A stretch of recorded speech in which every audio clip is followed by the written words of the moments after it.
You're going deeper into your cave. And you're going to find your power animal. Slide. You're listening to the Piercing Wizard podcast, and I'm your host, Ryan Willett. I'm a professional body piercer with 20 years experience. I travel around the world teaching technique and safety classes, and I'm a member of the Association of Professional Piercers. Listen in as I talk to my friends and colleagues about our industry so we can all stay sharp. Hi everybody, welcome to episode 271 of the Piercing Wizard podcast. I'm your host for this week, Lola Slider. If you were expecting Ryan Willett, you're shit out of luck. Now, I'm going to introduce my guest. Oh, this is embarrassing. My guest is Ryan Willett.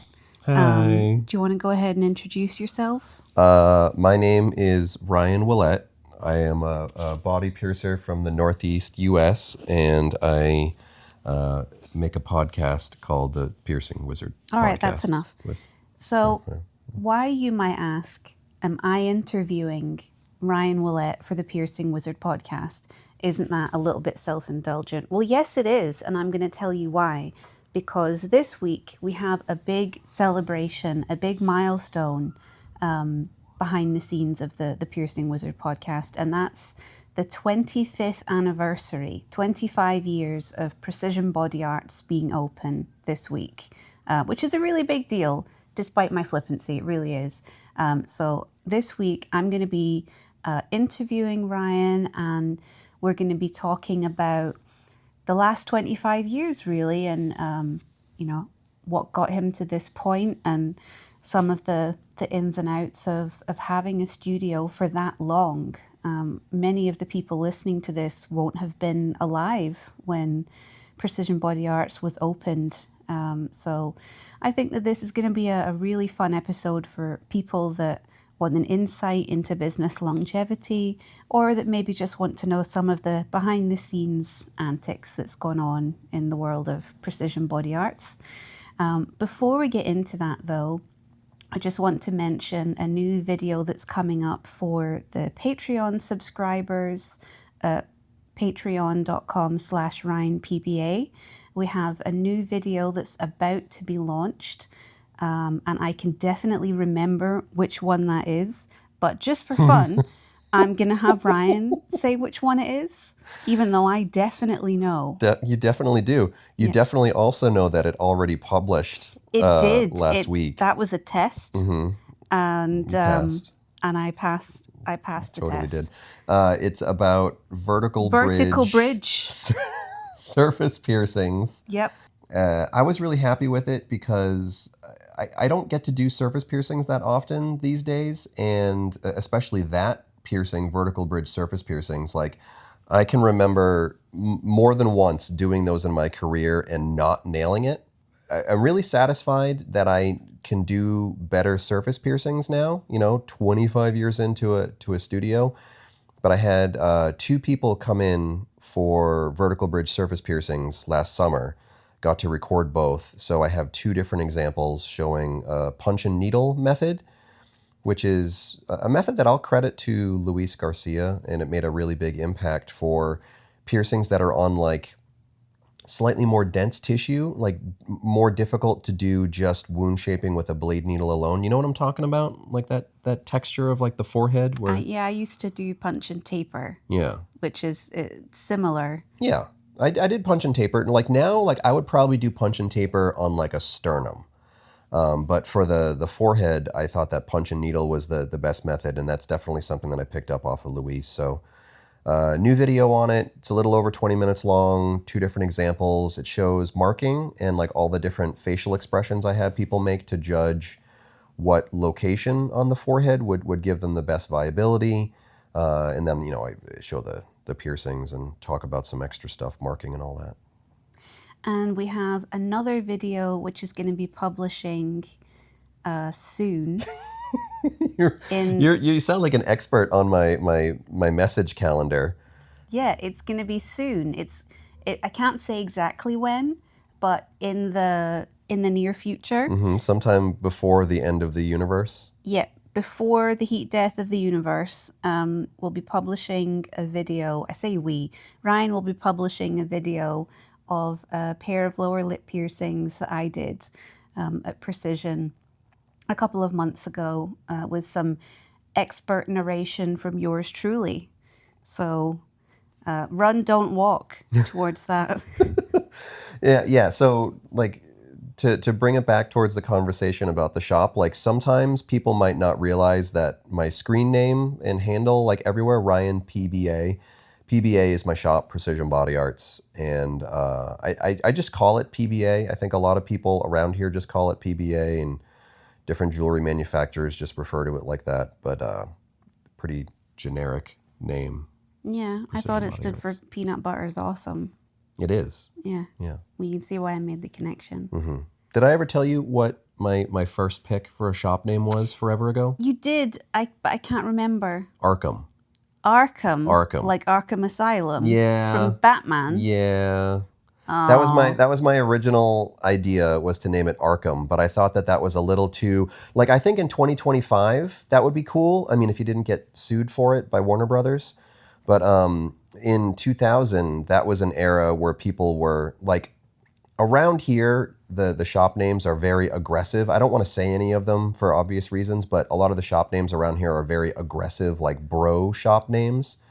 So I wanted to do something that was like kind of generic, intentionally calming, professional sounding. So I went with Precision Body Arts. And so the studio being 25 years old, that must conjure up a lot of feelings for you. Mm-hmm. Studios go through lots of life cycles, lots of successes, lots of heartbreak. So my question is, how do you look so young? Because Forest, my studio, cheap plug, is only 6 years old, and it's aged me terribly. Like the presidency, like when you look at Barack Obama, day one and the end of year 8, how he looks like he aged 30 years. Like how do you feel that you've been able to stay? Like, I say it in a jokey way, but you don't seem your age in a lot of ways, and you're still very You calling me immature?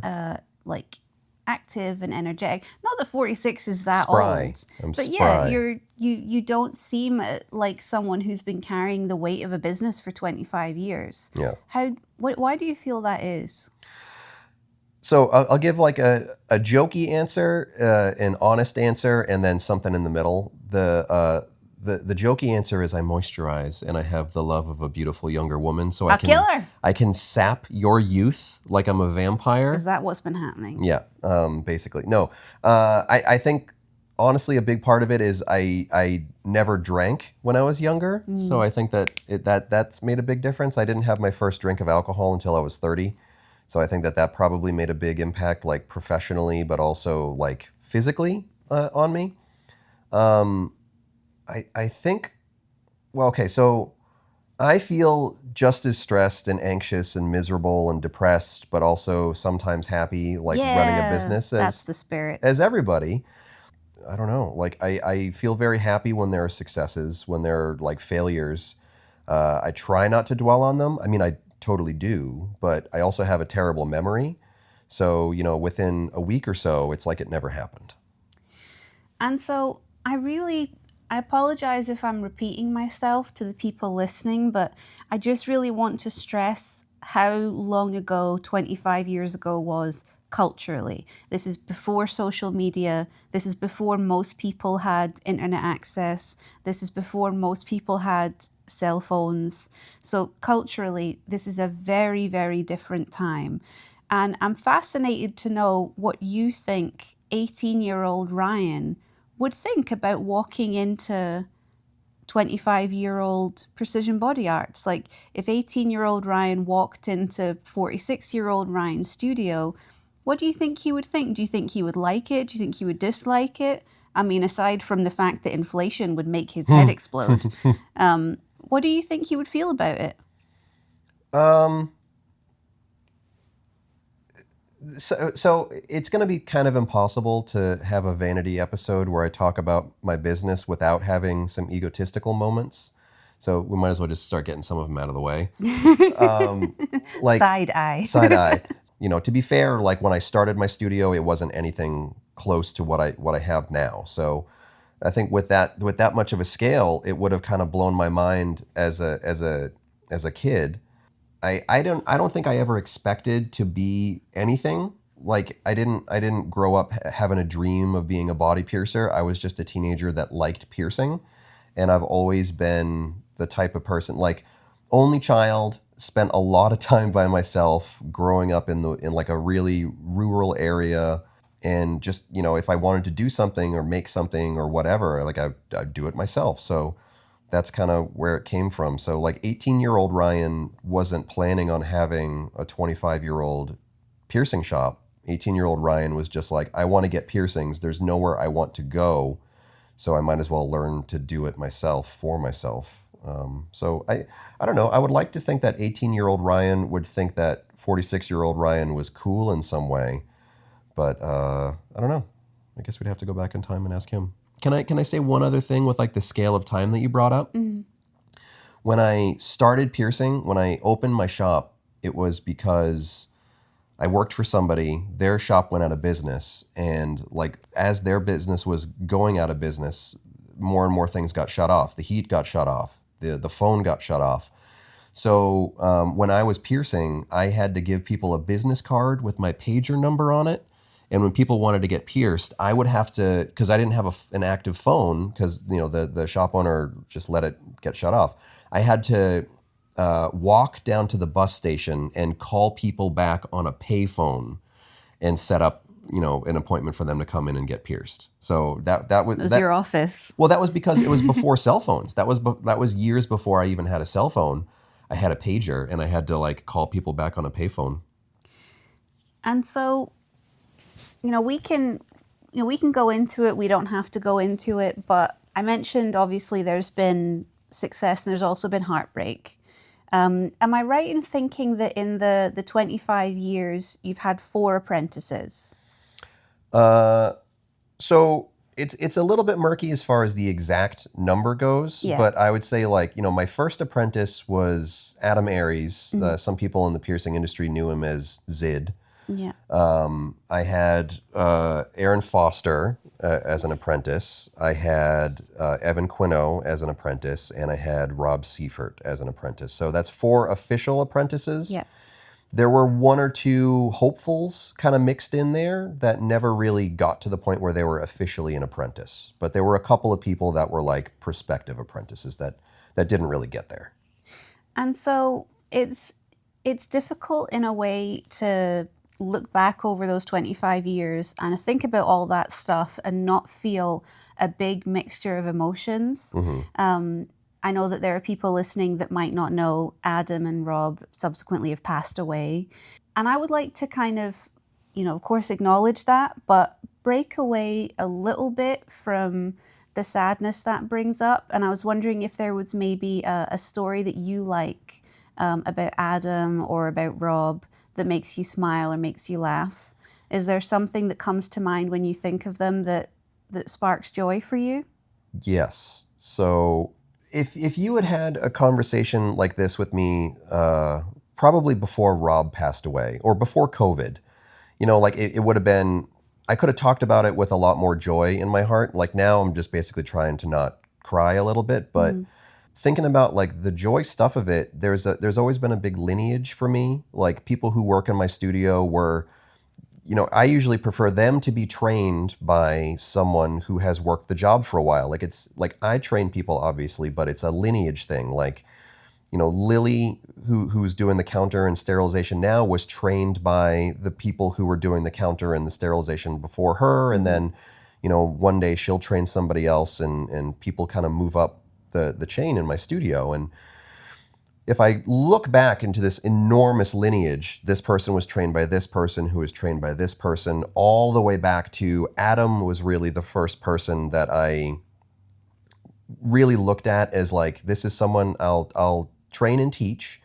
At first, everything always starts out for me as like, you're going to work the counter and you're going to clean and you're going to do like shop assistant type stuff. And then you work up to apprentice, go through that whole process. So I knew Adam from the area. So my main job before I had a piercing business was I worked at Hot Topic. When I left Hot Topic when I was 18, I think, they hired Adam partly to replace me. So like Adam lived around here. He was like an alternative goth kid too. So Adam worked at Hot Topic when I was leaving, and eventually, I was piercing Adam. Adam was piercing his friends like on the side, like in his house, and I was like, "Hey, that's a bad path to go down," which is kind of hypocritically because that's how I was doing it. For you, not for me. Like, well, yeah, no, for me too. Like, I mean, that's how I learned to pierce myself is like practice, in irresponsible, non-professional settings. But Adam was starting to go down that path too, and I was like, look, if this is really something you want to do, why don't you hang around the shop? I can show you some of the safety stuff, cleaning stuff, all that, blah, blah, blah. And then maybe you can learn some other stuff eventually. So he would always just dress in like jeans, sneakers, t-shirt kind of thing. And so that's kind of how I knew him, like, the look of him. And then the first day he showed up to work was like, I think the first day that someone can be like, oh, I can just be myself and dress alternatively and however I want. So he showed up in like a mini skirt and like a vinyl halter top and fishnets and big combat boots and a full face of makeup and spiky hair and all that stuff. And I was like, okay, number one, you look great, but that's not exactly how I want you to dress when you come in, kind of thing. So, we hadn't had that conversation ahead of time, but it was just funny because like he came in like he was going out to a night clubbing. And I just remember that in like a really charming way because like he stayed there and he worked for the rest of the day, but I was like teaching him to like sweep and mop and do all this stuff, and he was doing it in like a mini skirt and fishnets and a full face of makeup. Yeah. So that's a nice memory of Adam in my mind. That's cool. So, of course, you have Evan now, who's your shop manager. Yeah. So Evan was your apprentice. It's difficult because people that maybe haven't had apprentices before might not know this, but like you never really stop referring to someone as your apprentice. Yeah. So it's just because you call them your apprentice doesn't mean they're an apprentice, but they're still your apprentice, So Evan's your resident piercer at the studio manager, and still, your apprentice in that way that someone's always your apprentice, I think. Yeah. So what do you remember about like little Evan? Was there a little Evan?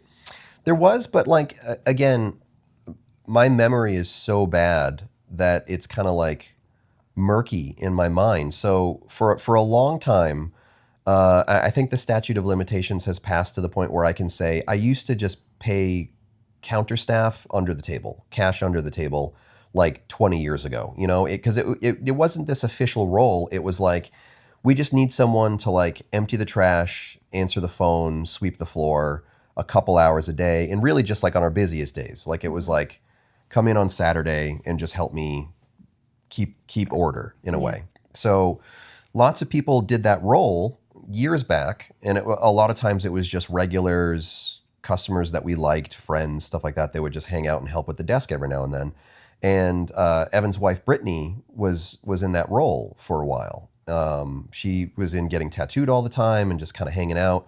So we were like, hey, Brittany, do you want to help out with the desk here and there? And then she got pregnant. So it's Evan's fault that he got a job because Evan got her pregnant.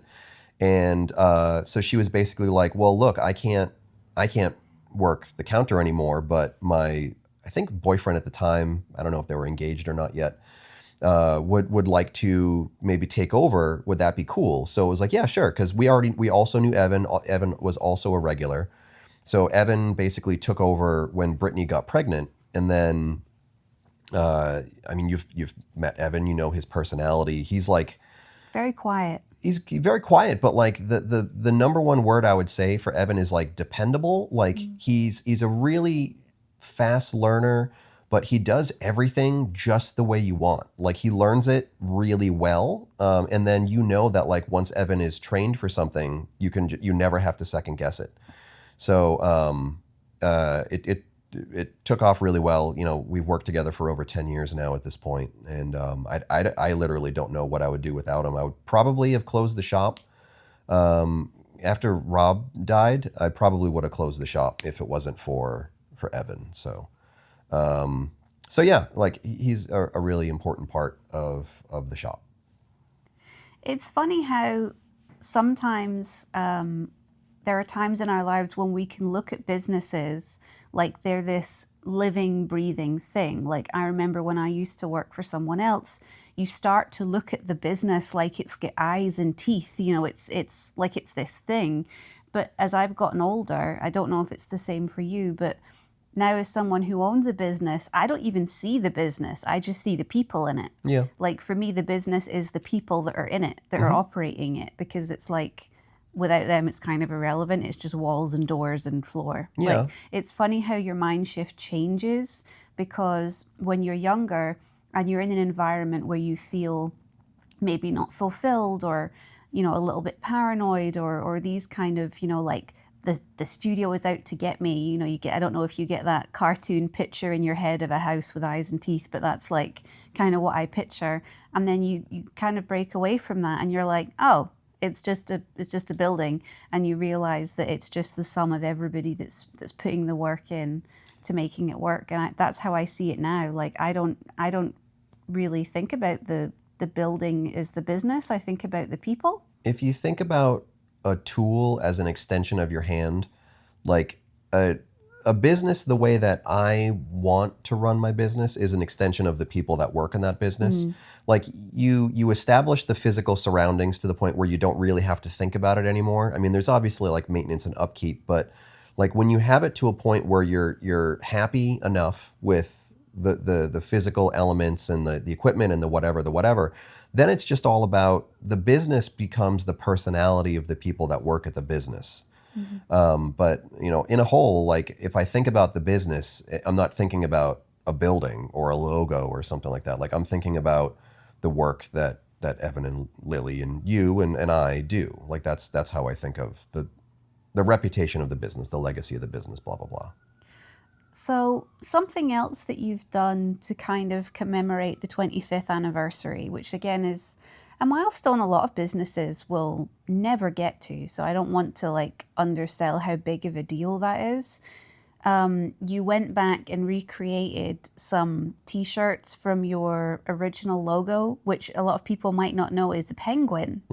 And I don't know if I'm remembering this correctly, but I can remember, I think, you telling me that you liked the penguin because of the penguins in Fight Club. Yeah. When they say, what is it, slide? Slide. Yeah. Yeah. So when you got to think about it in the scale of time. I was opening my business in 2000. So November 7th, 2000 is when I opened my business. So, all the things that you would be into, late 90s, whatever. Really liked Fight Club. The people I worked with, it was just me and it was one tattooer, my friend Kevin. I opened the shop by myself as a one-person shop. I convinced Kevin to come over and tattoo there. And then he convinced a regular client of his named Nick to start apprenticing under him. And then when it was the three of us, like when we had downtime, which we had a lot of in 2000, like businesses were not the same scale. Like, with inflation, with the economy, whatever, like you didn't have to be banging out work all the time just to be able to pay the rent on a tiny little tattoo shop. So we had a lot of downtime. We would watch a lot of movies, Ocean's 11, Fight Club, like those were like our regulars. And, we needed a t-shirt and we had a lot of penguin stuff around the shop. So, we had logos and all that stuff. So I put tattoo and piercing on the shirt. And I was like, should I put scarification? Because it was 2000. I didn't know if that was going to be like a core part of the business. But like my first shirt had, tattoo, piercing, scarification on it, which I really like. And I've worked with the same t-shirt company, Contagious Graphics, by the way. If anybody out there needs t-shirts, contagiousgraphics.com. I've used them for 25 years and they're amazing t-shirts and stickers. But they did our original t-shirt. And then when it came time for like an anniversary shirt, I emailed them and they still had the original screen from our original t-shirt just in a file somewhere. So like that's what I did for our anniversary shirts. Can I get one? You already got the hoodie. But yeah, you will also get a shirt. Yeah. I made very nice soft V-neck shirts. Yeah. So given that you've been in business for, pretty much since the millennium to now, a modern trend is that we don't really have trends. We have micro trends that last for only a couple of weeks and then they're gone. Whereas, trends before would be like annual or Like, at least seasonal. Quick side note, kitten fangs are already gone. Kitten fangs came and went so fast. Oh, thank God. Yeah, anyway. So, we don't really get trends anymore like we did historically, in terms of like the time frame that it takes for something to filter into the zeitgeist and then filter out again is now really, really truncated in terms of like it's instantly everywhere and then it's gone. So you've kind of had the benefit, I think, of really being able to see the impacts and benefits of certain decision making when it comes to your business, because it's like something that I try and stress now is that like sometimes it's too late to make a decision that you should have made like 18 months ago. And like it does take time to implement change. So do you feel like you have a little bit of an advantage in some ways to see like a year, 2 years, 3 years into the future? Do you feel kind of comfortable with, when, for example, there's things happening right now, like the surging gold costs and things of that nature, where you're like, it'll be fine. Like, do you feel that that's had positive impact or negative impact on you? I think it's had a really positive impact. There are several things that I can recall from the podcast. I know that lots of people who listen casually, listen sporadically. And like I've said before, every now and then somebody comes up to us at conference or something and they're like, oh, I just discovered the podcast. I went back and started listening from episode 1 and I listened to all of them. There were several episodes where I kind of called my shot and I was like, I see this as the next big trend. Yeah. And like, I remember years ago being like, the next big trend will be earlobes. Like I started to see it a little bit with teens and adults, not going to the mall piercing gun type chains and then coming into piercing studios for it. And then slowly the scale of that building into what we have now, which is like piercing like little kids all the time and having it be like a core element of the business. And making other call outs like the perils of corporate piercing, the corporate takeover of piercing is, I think, going to be a big negative trend that we're going to have to deal with over the next 5 to 10 years. And I've called that out like years ago, just making people aware of it. Not to be enemies. I don't think anybody should be enemies, but like you should be aware of it because it's coming. So I didn't always have that kind of foresight. I had to train myself to it. Like I wasn't ready for the triple forward helix boom when it happened. I didn't have enough jewelry for it. I didn't even have the 3 different size bezel CZs yet. Like that's how unprepared I was. So that trend, having to catch up on triple forward helixes, made me really look at it as like, I want to be ready when the next trend hits. I don't want to have to catch up when the next trend hits. So like, I feel like I was ready for doths. I feel like I was ready when the migraine thing happened. I feel like I was ready for gold. I feel like I was ready for earlobes. So like, I don't think that there's something that major looming right now, but like it makes a huge impact if you can be ready for something and really like strike while the iron is hot, capitalize on a trend, capitalize on a fad, and reinvest into the future. Like that makes a big difference from having to be like reactive to everything. I think that's a big problem now, is kind of people looking around when things have already changed and then making reactive decisions. And at that point, like I say, it's kind of too late. Yeah.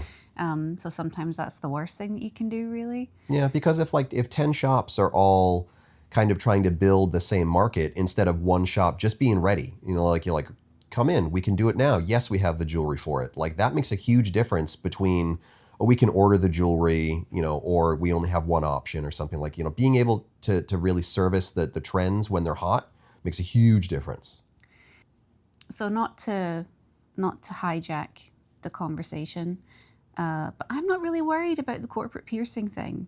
I'm not worried about it, but people should still be aware of it. Yeah. So, well, this is again one of those things where we've been aware of it. Yeah. I think that's why I'm not scared of it, is because I've been aware of it this entire I think in time. the UK it's been a little bit more blatant and public. Like there have been some chains that have been maybe 1 foot in each category, like corporate piercing and like the bubble that we live in as body piercers. There have been some chains who have had a foot in each category. And then there are some where both feet are firmly in one or the other. And in the UK, I don't think it's as rare. In the US, so many different states, so many different areas, so many different laws and regulations.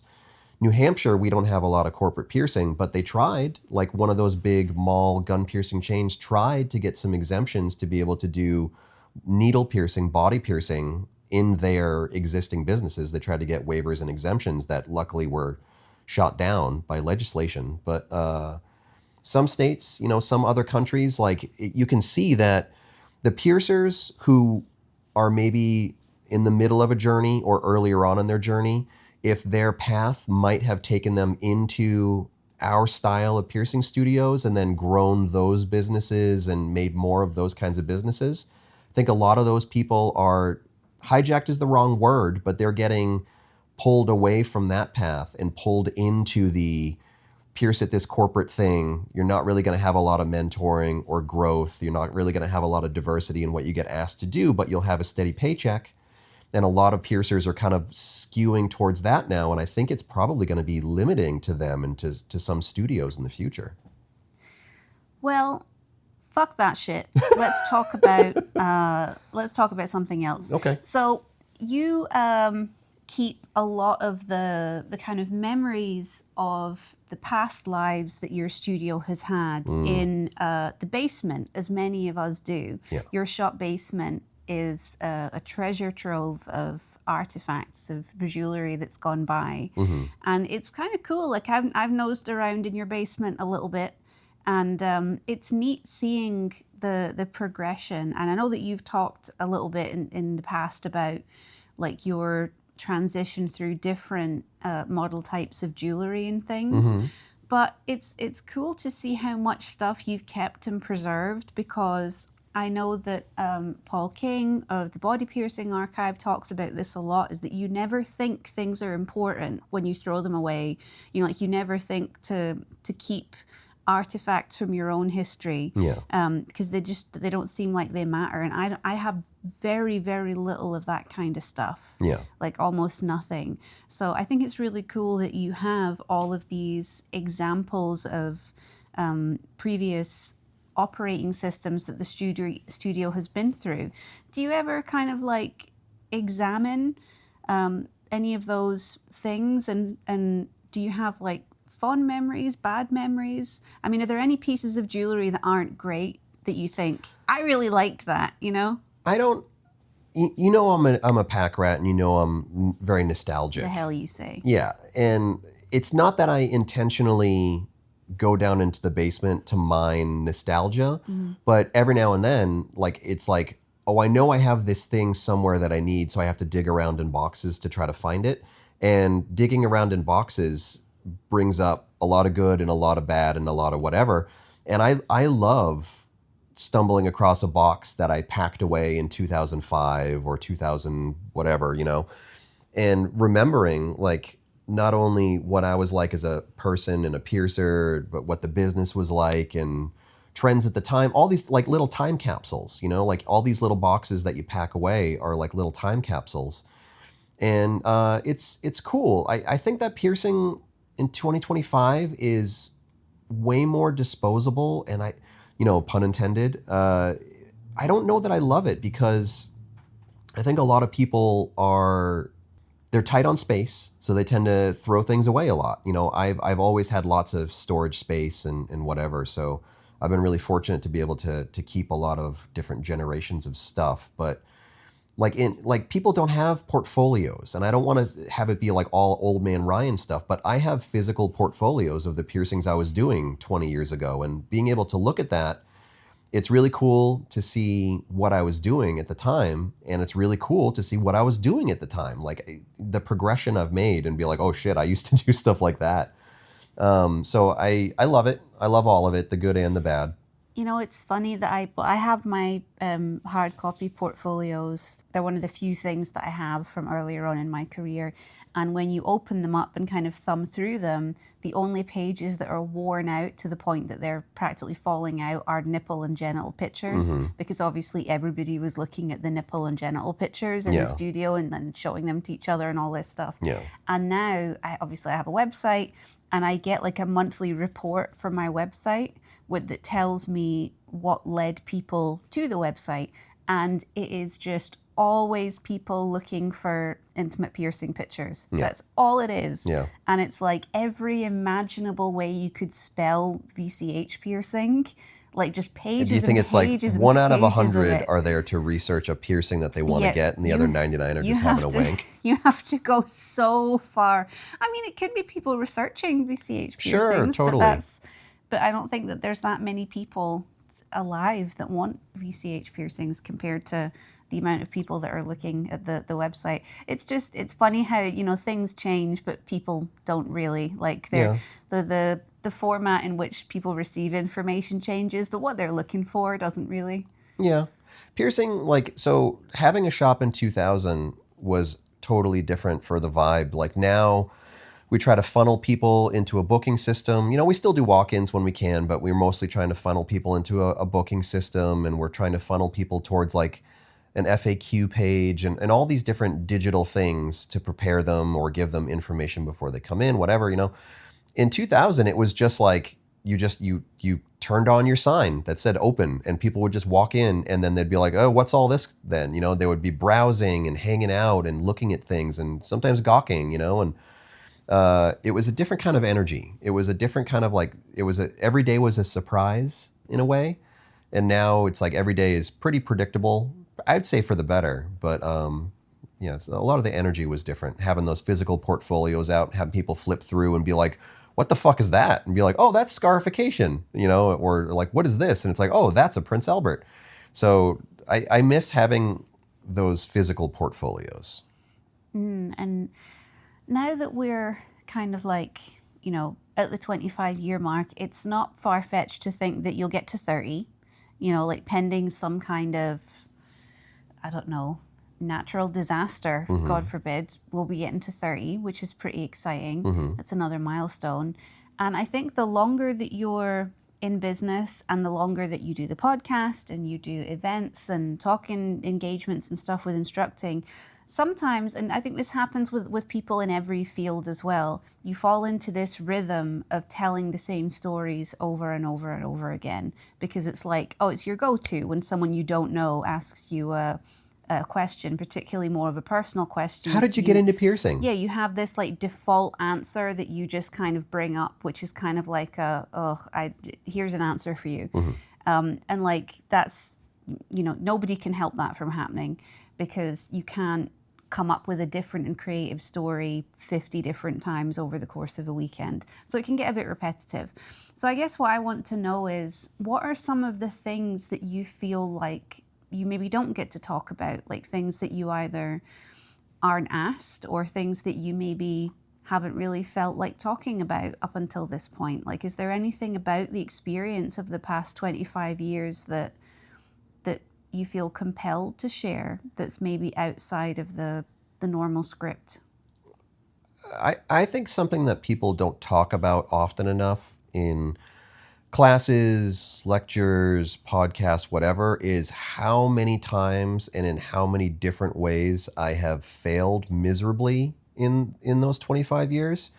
Like, I have made a lot of decisions, and a lot of those decisions were just kind of guesses or, you know, wishful thinking, hoping that it works out. I was not prepared. Like, I didn't have education in business. I didn't have a lot of mentoring in business. I'm more fortunate than most people deserve. So I made a lot of bad decisions. Earlier on, it was like advertising type stuff. Like, I come from a generation where, I mean, do a lot of younger piercers know what it means to like look up something in a phone book and like look up an ad in a phone, you know, like phone book ads, all that stuff. Like, I wasted so much money on phone book advertisements and different types of media advertisements. Now it's like everybody's just going to do a Google ad or a Facebook ad or something like that. Like that's all you have to do. But before it was like, well, okay, I'm going to blow this much money on a phone book ad that I'm contracted for 1 year or 3 years or whatever. I tried radio ads. I tried TV ads, like paying production people to come in and make a commercial for us and all these different things. Huge failures. I tried to put on events to promote my shop, like parties in the shop, renting spaces outside of the shop, putting on concerts in parking lots of other stores. Like I've tried so many different things and blown so much money in so many different ways. Horrible decisions about where to invest money for body jewelry, different types of expansion and all that stuff. So like I've made a lot of bad decisions. So I talk to a lot of younger piercers now where they're really scared of any mistake. Like there are piercers now where it's like they do one crooked septum and they're like, oh, should I just quit piercing? And it's like, you would not believe how many crooked septums I've pierced, how many surface piercings I've done that I've rejected, how many paired nostrils that didn't line up, how many times I've put in the wrong size jewelry and had to fix, that's part of it.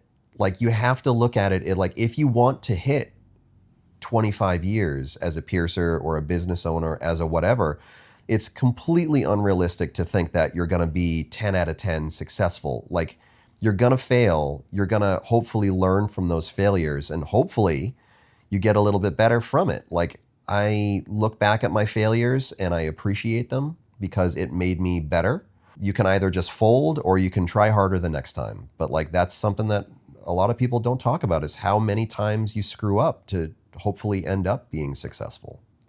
Right. I mean, 25 years in business, you don't get there just by doing like nailing everything and doing everything perfect for 25 years. No, I've screwed up a lot. There's an artist that we both like called Panda from Glasgow, who's a painter and a graffiti artist and posts little videos of his process and things.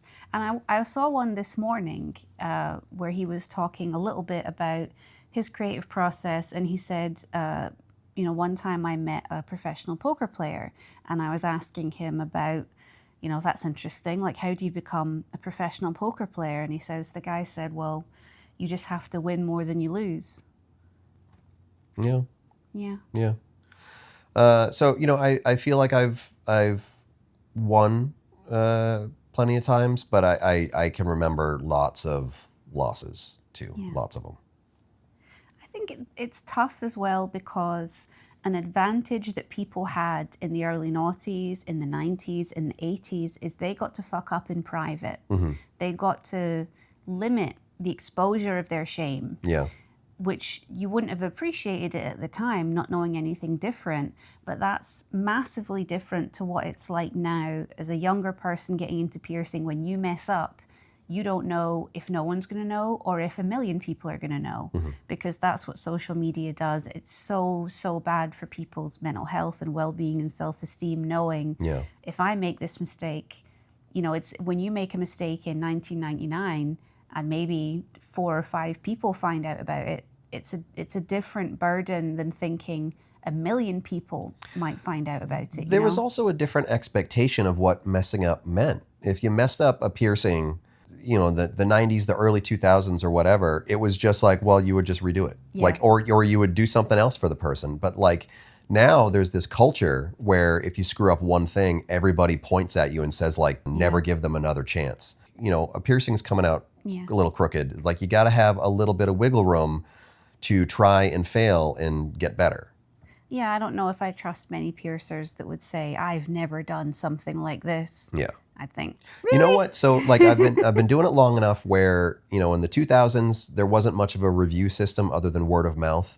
And then as social media came in, like I was piercing before TikTok, before Facebook, before Instagram, before MySpace, before all that stuff. And then so watching all those different generations of social media come in, but also like different aspects of the internet, like it wasn't just about Google search now or like a Siri search or something like that. It was like there were all these different search engines. And then eventually there was Yelp, which I think was probably one of the the earlier worst things that I can remember, like Yelp reviews were awful, like dealing with Yelp reviews, and then that turning into Google. And then I think now TikTok is probably where a lot of people express their immediate 1-star review type activity. Like, I think that that's got to be a huge amount of pressure for younger piercers, especially.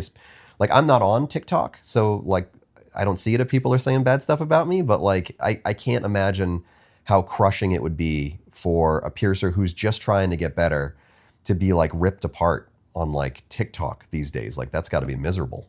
Yeah. I think the only thing I could say is comfort to people who are worried about that or who are going through that is it passes so fast. Yeah. And it kind of goes back to what I was saying about us having this like really, really sped up pop culture experience now. Is I know that it's going to be an incredibly unpleasant thing if and when it happens to you, but in a week nobody's going to give a shit. Right. And I know it doesn't feel like that, and it can feel like an eternity getting from point A to point B, but you have to let yourself get to point B to know that. So I just think, if there's anything that I could say that would be comforting, it would be like, you're not the only person this is going to happen to, and in a week's time you're still going to have a job, and you're still going to have a business, and you're still going to get out of bed in the morning. So try not to let it get to you. Yeah. But going back to the studio, obviously 25 years PBA. Woohoo! I'm your newest staff member. It's kind of funny. It's all downhill from here.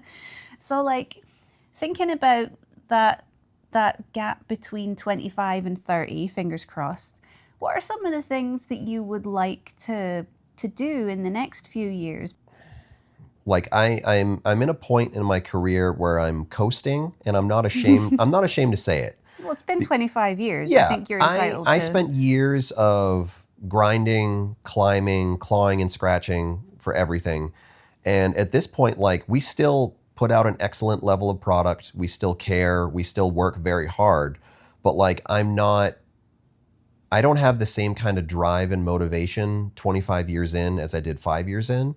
So like, really, like my goal for reaching 30 years or beyond or whatever is just maintaining the level that we're known for. Like, that's it. Like, I don't want to be one of those businesses where they're like, oh yeah, they used to be good. They used to whatever. Like, I want our reputation to maintain itself. I want to put out good quality work, whether that's you doing it, Evan doing it, me doing it. Like, the reason that I've been always so picky and controlled about who's working there and like the way they get trained and whatever is because I have a certain expectation for myself in a way. I don't always meet it, but like I still have the expectation of trying to do the best I can. And that's really just all I want my shop to be. I think people still keep coming to us 25 years in because we're consistent in some ways. Like, there have been a lot of things that have changed, like not tattooing anymore it's like we're a completely different business from 2019 versus now.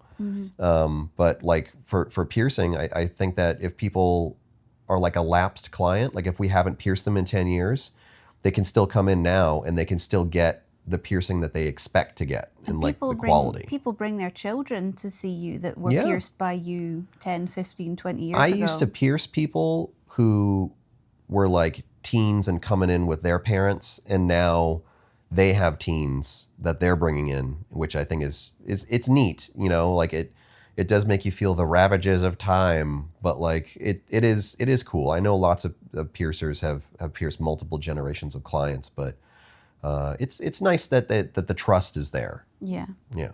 And I think that that's a main takeaway for people listening, is that the most valuable thing you can be is dependable and consistent. I mean, you might want to be amazing every day, and that's a great thing to strive for, but what's actually more important is that you show up every day and that you're consistent in the services that you're offering and the standards that you're following. Like, I think that that's what people value more than anything else, at least in my opinion. And for me as a customer, like, the easiest way to lose me as the client is to have these wildly varying experiences where I just think, I don't know what I'm going to get, so I'm not going to bother. But like being dependable and consistent and knowing that you're going to get the same thing every time, that's like the most important thing for client retention, would you say?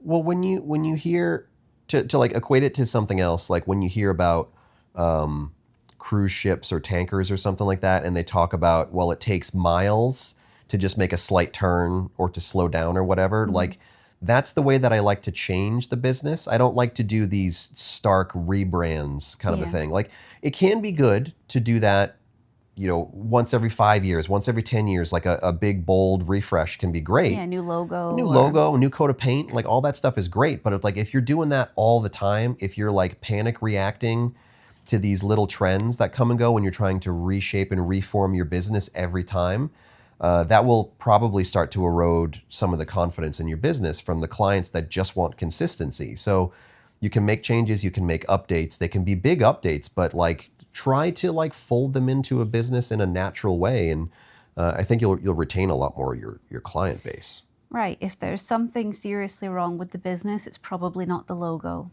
Yeah. Yeah. Yeah. And so, how are you feeling like with this conversation? Are there things that you feel like they need to be said for your 25th anniversary extravaganza? I mean, I could talk about this for hours because it's like this is the core thing in my life, is like running Precision Body Arts is always the core thing in my life. Everything changed during the pandemic period. We went from 4 or 5 tattooers to 0. And like I'm happy with where the shop is now, but like I miss some of it in a nostalgic way. There were all the emotions of losing Rob, on you know, the circumstances and all that stuff. Because again, like I don't just pick somebody off the street and train them up in a week and then have them piercing. Like it's years of relationships with people, personal and professional kind of combined. And if there is a year 30, you know, maybe that'll be me in charge. But if there's a year 40, that's almost certainly going to be someone else in charge of the shop. And I would like that person to be Evan. So there are all these different thoughts that come into it. Like I'm a big nostalgic sap with this stuff. So we can talk as long as you want, as short as you want, whatever. But I don't know that all of it's ideal for public consumption because a lot of it is just personal, emotional stuff for me. It's not like business lessons on a podcast kind of thing, you know? Yeah, there's not really a separation.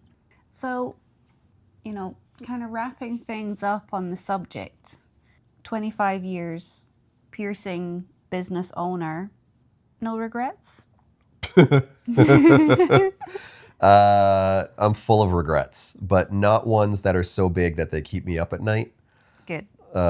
Like, yeah, you make, like the whole professional gambler thing, you know, win more than you lose. Like they're still losing.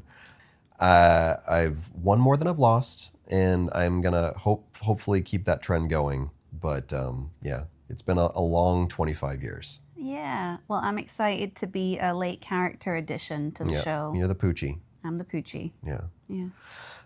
Yeah, but you know, thank you, Evan. Thank you, Lily. Thank you, everyone else who has came and went over the years, for better or worse. 25 fucking years of my life. Anything else you want to say? We were supposed to talk about APP nominations. Oh yeah, I nominated Lola to run for the board. What? Sorry. Yeah, I already knew that. I nominated Thais to run for the board, although I'm sure plenty of other people will also. Well, you know, this is my 3rd year being nominated, and it's possible that the 3rd time's the charm. We'll just have to see. Do it. I would like to see Baron get a 2nd term on the board. I would like to see Thais come onto the board. I would love to see you on the board. And just... Why is that funny? No reason. But yeah, so I think by the time this publishes, nominations will already be closed. So I hope that members stayed engaged and actually opened the email and logged into the website and nominated someone. Even if you're only nominating one person, I know there are 4 spots open for nomination. Like as long as you nominated at least one person, that counts as being engaged. But like, stay engaged in this stuff. Otherwise, you can't really complain about who gets onto the board. But nominations will happen. Some people will accept, some people will decline. And next up is going to be the election cycle. So pay attention to who's running. Try to vote for the people that can have a positive impact on the future of the APP. And I think that that would be you, Lola Slider, among others. Well, I've declined my previous nominations. On previous years, I've kind of felt like, and I've been pretty public in saying that I didn't feel like I had what it took to give to fill that role, knowing what it takes out of you, having done board work before for a sister organization. But I feel like I'm in a much stronger place now, like physically, mentally, emotionally, geographically.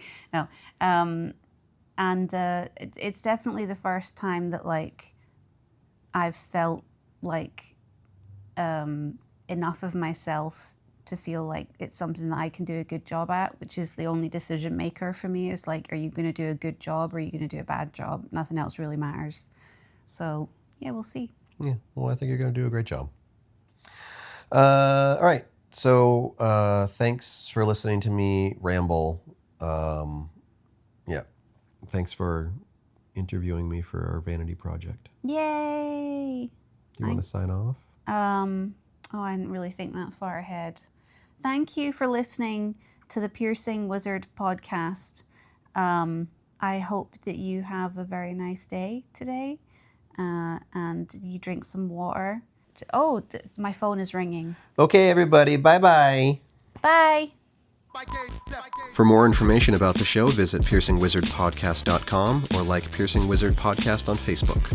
For more info about your host, visit precisionbodyarts.com or search Ryan PBA on Facebook, Instagram, and Tumblr. If you enjoy the show, you can subscribe on iTunes, Apple Podcast, and Google Play. Music by Benny B. Blanco. Show copyright 2017, Precision Body Arts LLC, all rights reserved.